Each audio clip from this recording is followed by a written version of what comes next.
Hello, 699 subscribers, and anyone else who may be viewing this video. Something terrible has happened. I was griefed. Look at this. It's appalling. I'm just kidding. I recorded an episode yesterday, and I did not make the correct gates. And I'll show you this in just a second. So I decided it would probably be better to re-record and just show you how it's set up, and then move on to what we're going to do today. A creeper blew up my cargo manager after the episode I recorded yesterday, and I was talking to Sam on Skype about it, and I got on today, and I actually didn't even see the signs because I was over there working, and then I came in here, and I already noticed the tree farm was fixed. But anyway, thanks, Sam. I appreciate that. The first thing I want to look at today is called deep storage. I've already set up the recipe. We get 4 of them. I believe it's a Mine Factory Reloaded item due to the things in the recipe. I don't know if they take power. They probably do, just like that mob grinder thing. Whoa. Okay. I don't know if it holds one type of item or what.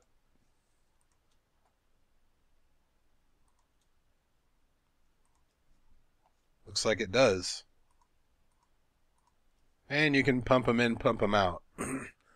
Doesn't look like it takes MJ, which is good.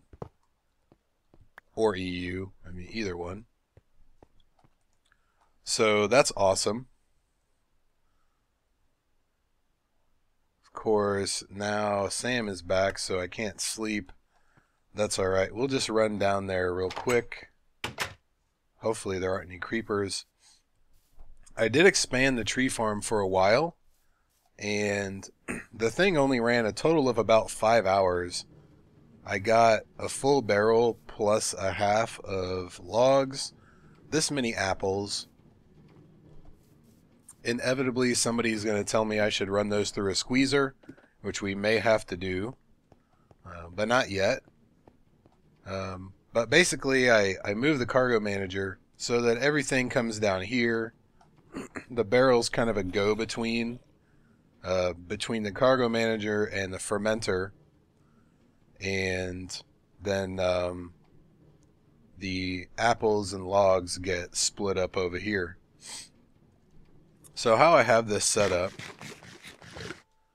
the way the fermenter works, you put your organic matter in the top, and you can do reeds, plant balls, saplings, all kinds of stuff. And then at the bottom you put compost, mulch, or fertilizer. Well, I don't have any appetite, so I couldn't make fertilizer. So the solution to that, if I have some wheat, probably over there by the makeshift wheat farm. Yep. You can make mulch with wheat and dirt. Oops. Oh wait, it goes the other way. I always do that. But a stack of wheat will get you a stack of compost. I think I said mulch a minute ago. No big deal. So the compost goes in this barrel. Saplings go in this barrel. We feed the saplings from the top, compost from the bottom. And when I first recorded the episode, I put the gate up here, and the way it's set up now, it shows resources. You can do less than 10% or less than a quarter. Well, before I gave power to the machine, all it said was room for items. So that was kind of a problem, and then after the episode, or sometime during, I realized that once the thing got power, these gates realized what the machine was. So we have a Zycraft tank here. There's a Zycorium water block right in the middle above a valve, which fills this thing with water. Liquiducts, you can put water, power, and extract the biomass from any side of this. But if you're automating, this has to go in the bottom and your organic matter has to go in the top. So how I have this set, the resources are less than 25%, it sends a red pipe signal. And this autarkic gate says, if there's a red pipe signal, do an energy pulsar. And this one does the same thing. It's set up the same way. This is called fuel in this one. And that one, red pipe signal, energy pulsar. So if I pull half of that out, look at that. We get a red pipe signal. That's going to start pumping items. Same thing with the saplings. Take half of those, red pipe signal. Excuse me. And the thing is, just far enough that it won't overflow. If this was much taller, like if the barrel was up there, then without a gold pipe in the mix to speed everything up, the thing would end up overflowing. But as it is now, you know, it keeps between 16 saplings and however many go in there, 45. About the same with the compost. So that's pretty cool. As soon as I turn the engine on, the thing starts working. I read that the fermenter will take up to 17 MJ. This biogas engine, it's only running, it only gives 5. No big deal. The thing about the engines, you have to have lava to heat them up to get going. And then once they're running, they don't use any more of the lava unless you're running them on water or milk or something. But, whoa, I don't know what's up with my voice today. But we are not. We're running them on biomass. And make no mistake, you cannot put biofuel in the biogas engine. Only biomass. I think you could do honey, milk, and water as well. So the way I'm doing this is the biomass that we're making is going to feed this engine. This tank is kind of a go-between. And on the other side will be the 5 stills and 5 biogas engines powering those stills. So the reason I picked biogas, someone left me a comment, and I totally forgot about them since the magmatics were invented. These things are going to be running all the time, and the engines that I have hooked up to my energy cells, the way I set them up, they're only going to kick on every so often.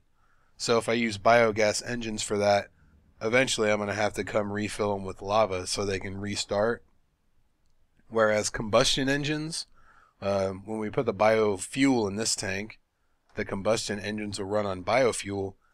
They'll kick on with no problem. We don't have to let them warm up or have anything to heat them up or anything. They do have a cooldown period, but that's not gonna bother us. So really the only thing we have to worry about now is how do we get wheat over here and dirt and auto craft it into compost. That is what that is, right? Yeah. I interchange compost and mulch sometimes. And the compost actually lasts longer than you think it does. I probably won't have to refill this for probably like a day or two in real life days. So we need to set up the stills over here, and I think how we're going to do that is just like this.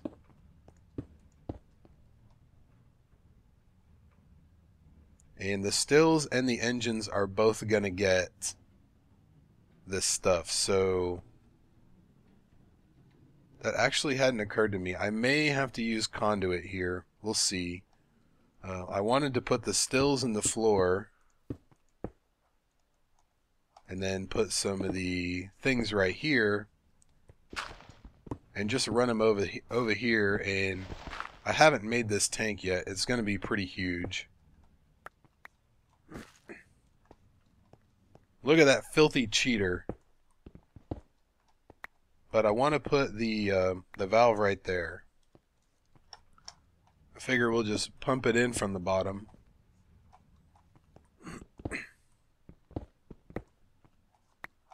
And I'm also going to be pumping it out from the bottom, which is why I put the valves on each side.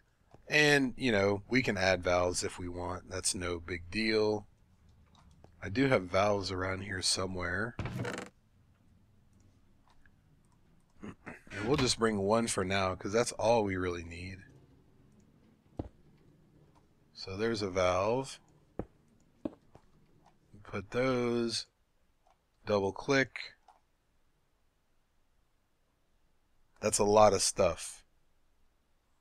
That's a millibuckets, of course, so it's 11,000 buckets. It'll probably take us a while to fill that up. So let's set this thing up.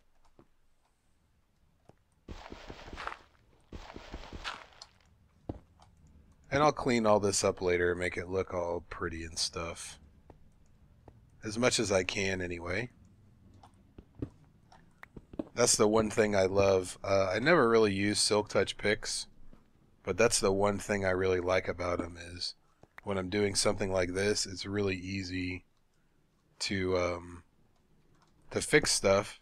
Because if I have to break the smooth stone, I get it. I don't have to like, ah, damn it.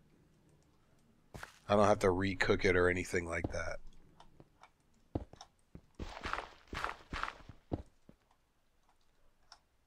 So I'm just going to use switches under these things.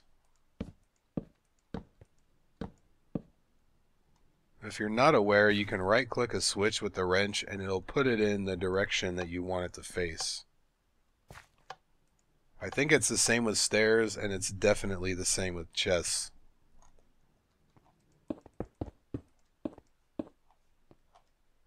So there's that, and I really wanted to just put the engines underneath the stills, but I think I may have to do that anyway. If I put them right here with conduit,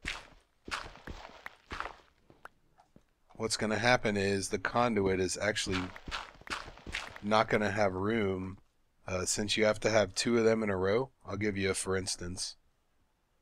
Let's put conduit here.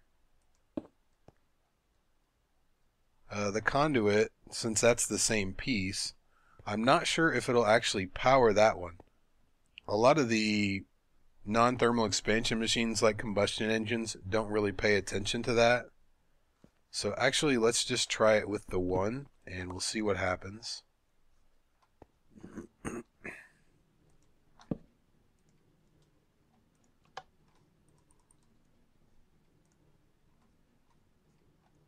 If it starts working, well, I got to give that thing a redstone signal, so. And I have to give it lava, which I don't have on me. Let me go grab it. I brought 8 cans. I had 6 engines, and I accidentally shift-clicked and put every single can in that one engine over there that's running the fermenter. Just one of those things. Now, the question is, where are they?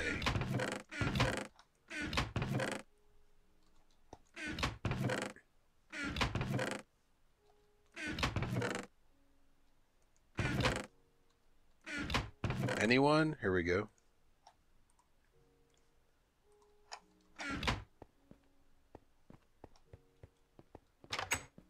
So let me know what you think about the wheat farm. I've never used a multi-block wheat farm. I heard that in the next update, the old forestry machines are going away. So I cannot use, well, I guess I could use it now, but I won't be able to use it after the update. If it's placed, I think it'll work, but if it's in your inventory, it won't. So that's working. So these engines don't pay attention to the conduit direction. So I'm just going to do it like that because that's the easiest way, I think. And I read somewhere that it takes 5 stills to keep up with one fermenter. Well, it takes 4.5 stills to keep up with one fermenter. So this should be enough, and hopefully it'll take care of the excess in the tank.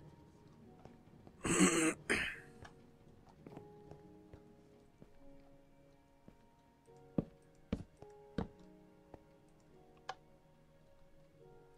think I'm gonna have to do these one at a time since I have to put lava in each of them.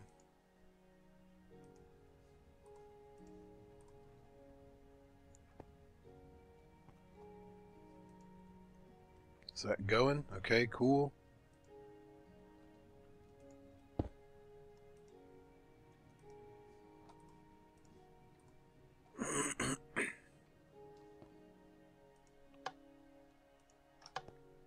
Just go ahead and flip all the switches so I don't mess up. Alright, that one's green. And if these never run out of biomass, well, we probably won't have to put lava in them anyway since it uses such a small amount, but still.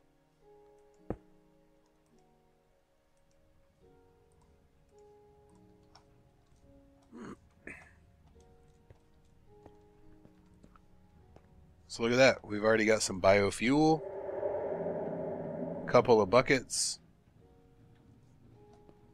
and I think last time I had 5 stills on it, but I was using sugarcane instead of saplings for this part, so I got a little less.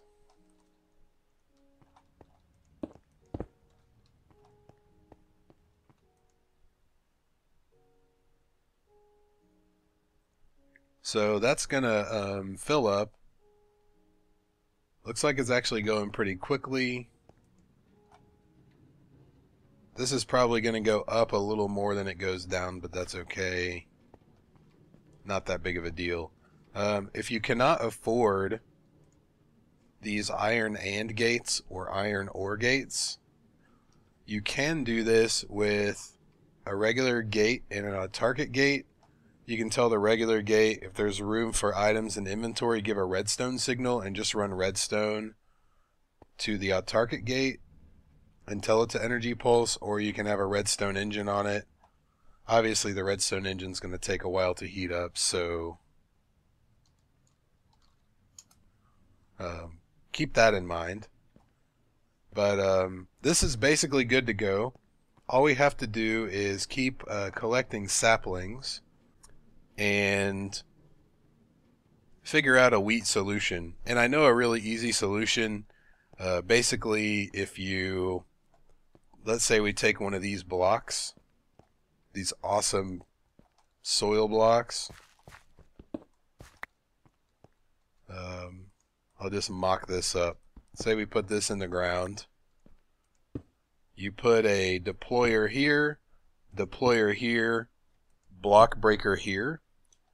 This deployer gets seeds, that one gets bone meal, and that block breaker breaks the wheat.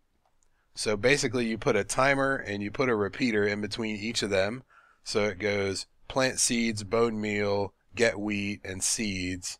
And then it sends it back around, and then you send it wherever you want. But you want to send the seeds back to the deployer, and then it just repeats itself. And it works pretty quick. You know, as fast as you have your things set up. That's probably going to be a temporary solution until I can figure out what I want to do as far as a wheat farm. I don't have a problem growing them on these blocks. The problem is I'm going to need something to harvest and replant because I don't want to do that manually. And I know that there's the multi-block farm, and I've still got this farm, but I'd also have to make a combine to go with it. But we could do one of these for that. We could do this thing on a Steve's cart with a solar engine and not have to worry about power for it. Or I could do the deployer block breaker thing. As long as I keep the bone meal coming, it's not an issue. And I have a tier 5 skeleton and a tier 5 blaze shard, so that's no big deal. I mean, we will have plenty of bone meal, so How long have I been at this? 20 minutes. So let's do this. I think the deep storage only holds one type of item, kind of like the barrel. But I think it's more functional since you can pick what side you pump in and out. And I thought I do. This is full of cobblestone and dirt, I think.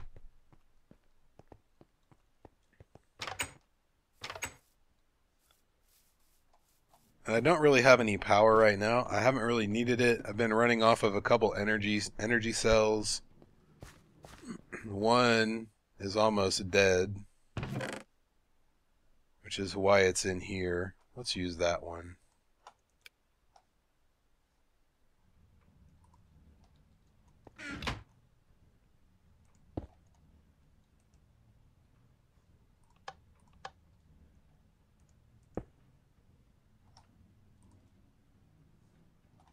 Yep, there we go. And I think I have another autarkic gate, so that's good. If I had an emerald pipe, I could filter it. But I just want to put one of these here. Well, actually, I want to move it over one. Just as kind of a test. Put that there and just energy pulse that. I think I need to say no redstone signal.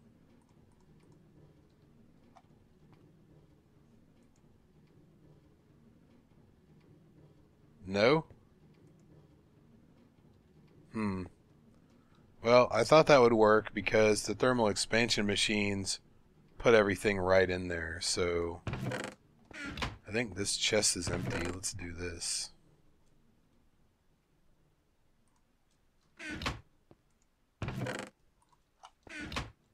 We'll just do it another way. If this thing doesn't want to play, that's fine with me.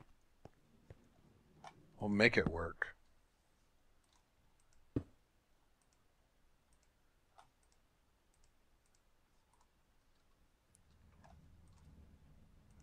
And then I'll just go like this.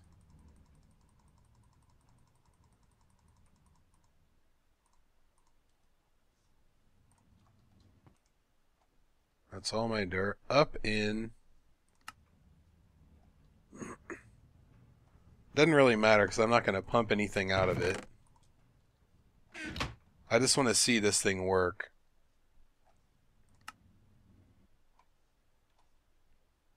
So I guess it has 2 inputs and 1 output slot.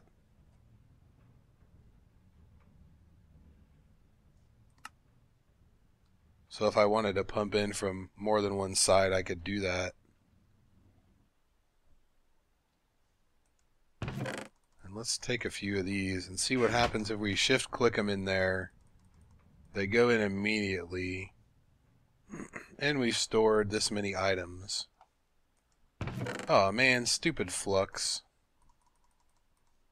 I haven't even started Thaumcraft research yet.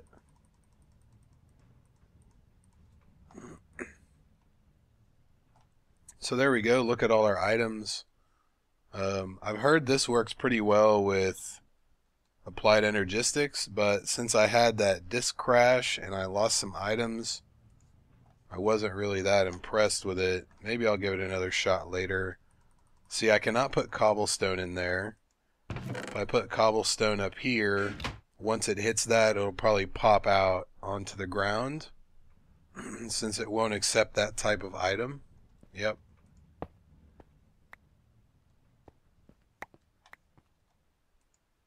But which way is that? See, that's east.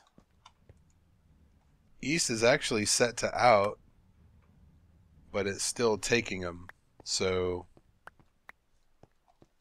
that's cool. And I like that it looks like a smiley face.